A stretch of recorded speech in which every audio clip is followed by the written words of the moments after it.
Hi, my name is Maxwell McEwen and I'll be talking about things I have learnt in college over the last couple of weeks. The first thing is something called Advertising Standards Agency, which is ASA. This company regulates, in a sense, the adverts that are put out on our TVs, laptops and any other type of device that can display or play adverts. Adverts need to be regulated, whether they be something we're shown on a website, a TV advert, or just something we see in the ad here on the radio. But they need to be regulated to make sure that they're not misleading, so they don't say things that are not true. If it's opinions that they are expressing, then obviously that's given a little bit of leeway. If someone turned around on an advert and said, I personally think this anti-wrinkle cream is amazing, but it was terrible, then that's their opinion, they're entitled to that. But if they turn around and said, this anti-wrinkle cream is amazing, and that's a fact, and it wasn't true, and it wasn't a fact, then that advert would be classed as misleading, and therefore the ASA would regulate that and turn around and say to that company, you know, that's not true, you need to fix this. Adverts also need to be regulated to make sure they're not offensive, so they can't have any racism, sexism, discrimination of any kind in any way, whether it be gender, race, ethnicity, religion, sex. They cannot come across offensive in any way. Like in the past, there was a Flintstones advert. They were selling cigarettes, and at the beginning they start off talking about how they hate to see their wives so hard at work, so let's go around back where we can't see them.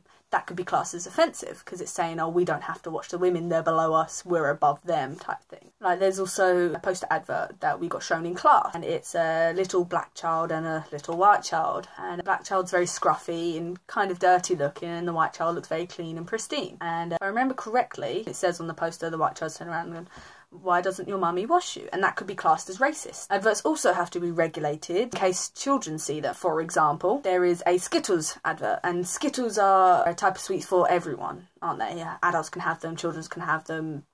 I wouldn't say babies would, they might, you know, choke. But anyway, they're kind of for everyone. And there is a now banned advert, most likely banned due to what happens during the advert, where it's a husband and wife, either just after their wedding, or like a honeymoon type setting, but she's still in her wedding dress, he's still in his groom's clothes. And it's made to be seen as if they're having intercourse. And it's made to look like when the male ejaculates, all over the woman's dress it's Skittles. And it says, taste the rainbow, share the rainbow, obviously, which isn't really appropriate for children. Skittles are a type of sweets for everyone to enjoy, and they've got things that aren't really suitable for children to see in them, so that was obviously banned. And then going back to the Flintstones advert, which I mentioned earlier, the Flintstones is seen as a children's cartoon, yet they've done an advert where they're selling cigarettes, which is an adult thing. But obviously this was in a time where smoking was good for you, it was in a sense the cool thing to do. So obviously they're trying to sell these cigarettes but not realising that it's on a children's animation, then the children might see it and might think, oh, smoking's good, and then you have these children going out and going to mummy and daddy, oh, can I have cigarettes, can I have cigarettes? The Flintstones were doing it must be a good thing. So adverts have to be regulated, not only in case they could be offensive, not only in case they could be misleading, but also in case children see them.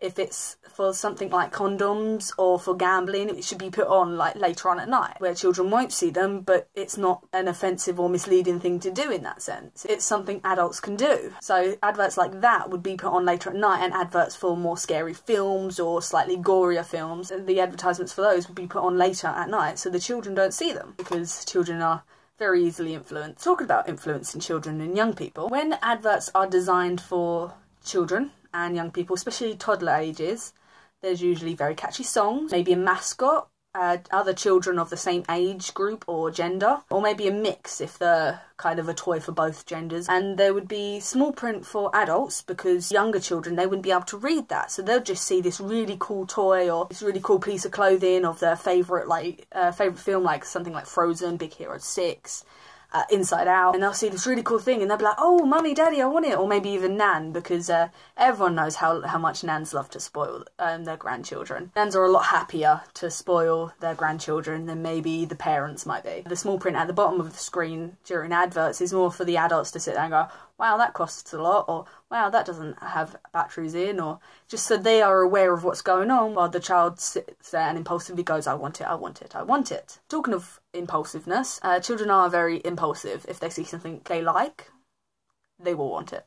No doubt about it. They want what they want and if they don't get it, they cry. It's basically the way it goes.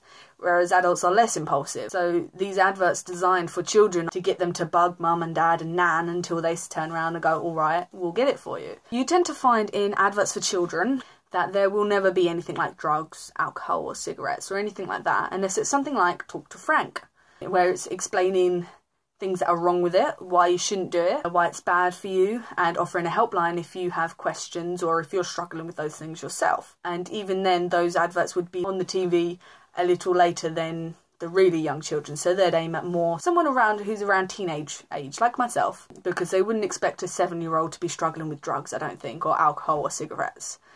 So they'd be on not quite late, but probably somewhere between 6:30 and 8, where the young children have gone to bed, or most likely going to bed, and the teenagers may be able to watch TV. The other thing about adverts for children is parents can't control what the children are watching 24/7.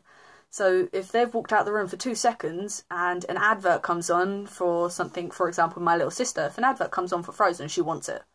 That's it. There's no arguing about it. She wants it, and if she can't have it, she'll sit there and cry. You can't observe your children 24/7 with everything they are watching.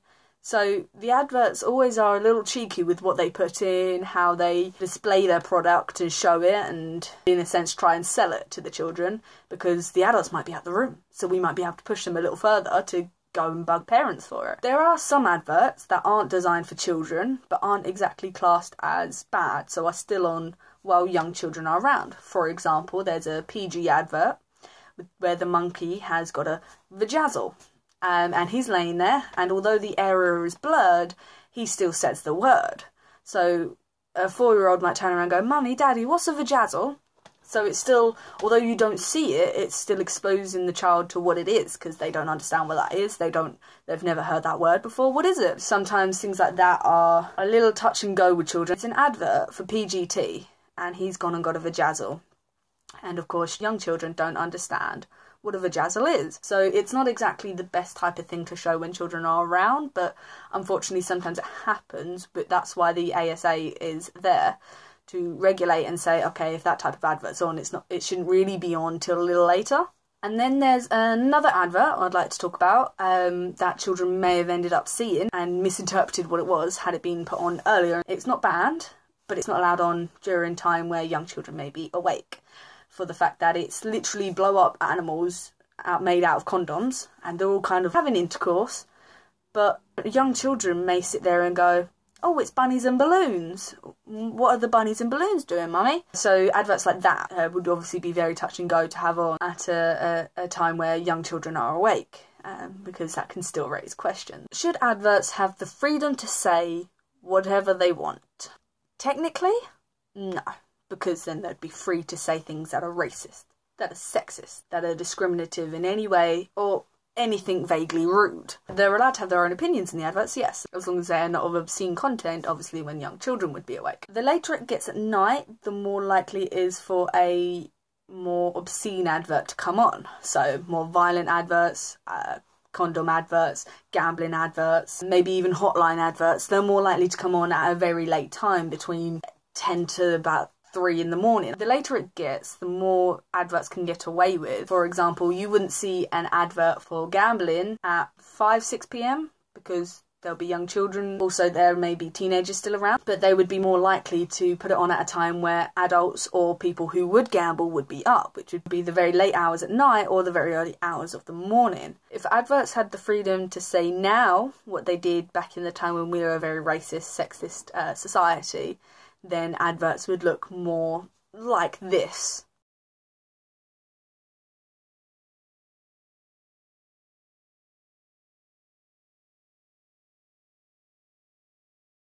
So yes, we're not allowed adverts like that. And for that, you can thank the ASA, which stands for the Advertising Standards Agency, as they regulate our adverts so that we don't see anything that is offensive, misleading, inappropriate for children, or anything of that sort. The next thing I'd like to talk about is media types, and under that I'm going to discuss things like film, audio, games and print. Let's start with film.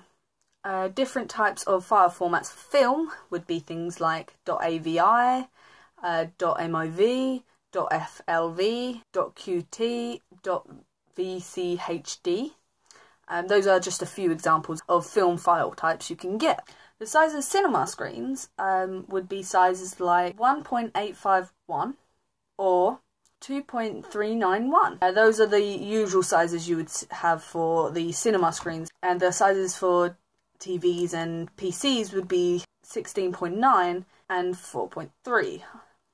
Things you can watch films on would be things like YouTube, Vimeo, VLC, DivX, or Windows Media videos, those type of things. Obviously you can watch them on laptops, obviously TVs, and things like that. You can now get them on your mobile devices.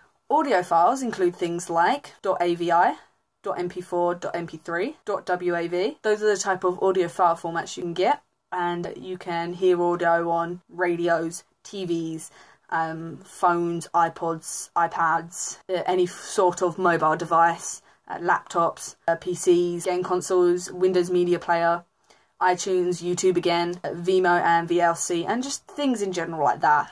You get audio off of apps. Now with games, you get things like QuickTime to help run the game, YouTube, where you can watch other YouTubers play the games. You obviously get applications on your mobile devices and iPods, iPads, and technology in general, like Flappy Bird, Bejeweled Blitz, Niku Atsun. You can play Minecraft as well, that's a PC game. You can play games obviously on PCs, laptops, and the most obvious one, game consoles like Xboxes, PlayStations, little handheld devices like DS's. I still have a DS Lite. How old is that now? Anyway, you can get different types of games. So you can get the family-friendly games like The Sims, Little Big World, which I think it's called. They will be based more for the young children. You can also get more violent games like Red Dead Redemption on PS4 or Call of Duty or things like that. And you can get brain teasers like Professor Layton games, and they're fun. They're just quite hard, but they do get your brain working. And finally, print. Print files are usually .mmg. You would also usually print in CMYK, but on PCs, for example, you would see RGB, which stands for red, green, blue, and CMYK stands for cyan, magenta, yellow, and key, which is the same as black. On Macs, you are more likely to see the same colour on every single Mac, whereas every single PC has slightly different settings, so you don't see the exact same colour on two different PC screens, whereas you would on two different Mac screens. So if you were to create something on a PC and wanted to double check the colours so that you could see what colours you were actually printing, you would have to put it onto a Mac, and then the colours would be more accurate as to what you would be printing out. The next thing we're going to talk about is different types of films you can get. You can get short films, feature films, cinematic trailers, and user-generated content. All of these can be animated or live action or stop motion, be whatever you want them to be, in complete honesty, especially if it's user-generated. A short film is a film that tends to last up to about 40 minutes, but about 20 minutes is the kind of golden time. For the example for short film, I have chosen a film showing about how strange it is that we see homosexual people as different by flipping everything, and it makes the heterosexual people, the people who are weird, the queers in that sense, not the best choice of words, but it shows what people who are not heterosexual tend to go through. Not all the time, especially nowadays, we're a lot better, but it does still happen. So I will link to that in the description. Just a warning, if you do decide to watch it, it does show bullying. There is a bit of blood near the end as well, and it does show hints of a suicide attempt. Feature film, these are longer films usually, between maybe an hour to 3, but the average time for films is about 1.5 hours, maybe 2. And the example I'm going to use is The Women in Black, Daniel Radcliffe one. I absolutely adore this because it's just the right amount of storyline and kind of like, you know, thriller. So you don't get bored of the storyline because there's these little jumps in of scariness, jump scares, and just tension. But also there's not so much that there's no storyline. You can follow it. So once again, I'll link that in the description below. For cinematic trailers, I got slightly confused and I thought it just meant just trailers in general. So I picked a trailer for Hannibal, the TV series, which I'll link. I later on googled what a cinematic trailer is, and it came up with trailers for games. So in the description below I've included a trailer for the game Doom. Cinematic trailers tend to be a few minutes long, probably no more than 5 depending on what the content is. Trailers themselves, once again, would be about the same. The next one was user-generated content. This can literally be however long the user who is creating this content wants it to be. On YouTube, you can literally have it however long you want. Things like Vine, it can only be about 6 seconds. Instagram used to be only a few seconds, but now is more about a minute. Twitter, I'm not sure. I've only ever seen things a couple minutes long, but I don't know if there's a restriction. Facebook, I know there's not a restriction on. The most likely place to have user-generated content on is YouTube. It is the place for game reviews, for film theories and theories in general, for things like this. Vlogs, day in the lives of gaming channels like Dan and Phil Games. Some people use YouTube just to post random stuff. Some people like professional YouTubers who get paid, like Dan and Phil, PewDiePie, Sprinkler Glitter, Tyler Oakley. People like that, they tend to be professional in the sense that they'll do Q&As, they'll do gaming channels, they will do just general talking to you, or maybe like mini rants, like Dan did a video about spoilers and how much he hates them. Or they just do random stuff. You can have videos that are like 10 hours long, or videos that are like 2 seconds long. It doesn't matter on YouTube as long as it's not offensive. And user-generated videos, obviously, you make them, you can decide how long you want them to be. An example I've got of a user-generated video, which I'll link, is a video by Thomas Sanders about mistakes he's made on stage. Next thing I would like to talk about is managing a film production, and it's the finance part. You would have to sit there and think about money that you'd spend on software for editing and other post-production things, wages of stars, actors, and the talent that you'll have to hire. You have to think about how much you're paying them and the staff that obviously help create it. You have to think of all the materials you have to hire or buy, the studio you might have to hire or buy, and what kind of area it will be in. Some places might be more expensive to hire a studio out than others, depending on where you go. You'd also have to spend money on things like cameras and lighting and just general prop items, especially if it's a live action or a stop motion thing. If it's animation, then the main materials would be like graphic tablets, the computers themselves. You have to spend money on things like marketing and like how you're going to get out there. Merchandise, you'd have to think about making the toys or making the clothes that you would use for merch, and you'd have to find somewhere to sell them. You'd have to pay them so that they would let you use their shop or their space to sell your merch. Another thing is transport of actors and the general talent. If you have to get an actor to fly over, say from Britain to LA and then back again after 2 days, they're not going to be very happy paying for all that. You'd have to pay for their travel. These are the types of software that you would have to pay for. The most common ones to use are Photoshop, Illustrator, Flash, Premiere Pro, Maya. You'd have to pay for all these softwares. You have deadlines when making a film production as well, so you have to make sure all the wages and all the money you have to spend on the software, the talent, the crew, and all the studio, the equipment, it all meets the deadline without being more than you planned out or less than you planned out, so you have to make sure you plan it out properly. The next part I'm going to talk about is managing a film production time. So you'd have to think of the time it would take to book a studio, the time it would take to book the equipment and to get it and to get access to it. You'd have to make sure you are able to book the cast, the voice actors and the talent in general and the crew, and book according to their availability, how long you can have them, how long they're in the country for, how long they're free to do this for, how busy they are, how busy you are.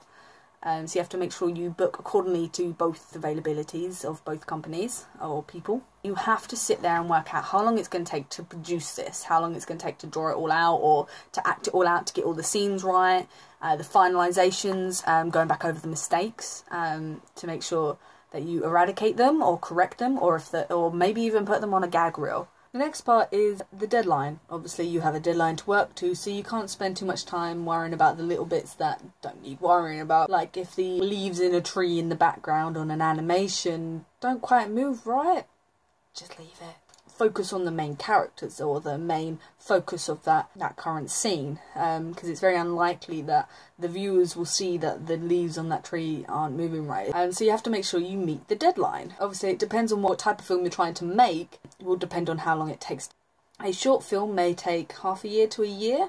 It's not too long. Depends on the length of the short film, obviously. Like a 40-minute one might take closer to a year, whereas a 10-minute one might take like a month, 2-3 months.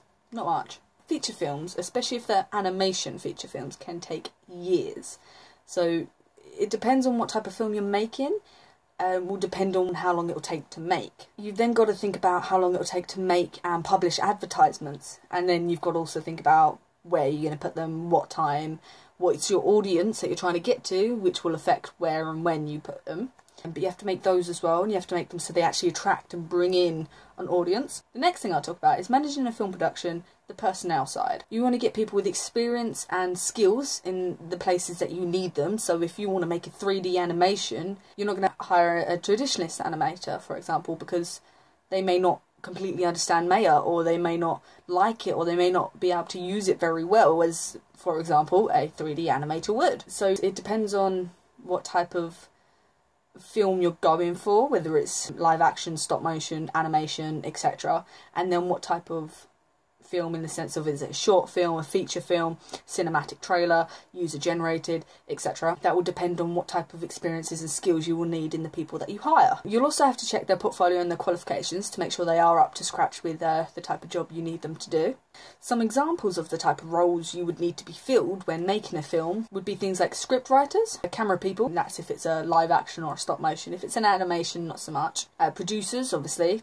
Stunt doubles, once again if it's live action. Editors, prop designers, technical designers, and costume designers, and those basics. If you're doing an animation, you would obviously need animators and things like that. Those would be the kinds of roles you would be thinking of filling to be able to produce this film. You need to think about the size of the team you're after, especially with the film you're making and the qualifications those crew members need. It would be better to have a team of, for example, 5 animators who excel in the roles that you've hired them for, rather than 20 animators that are mediocre, because it would most likely get the job done better and be more worth the money.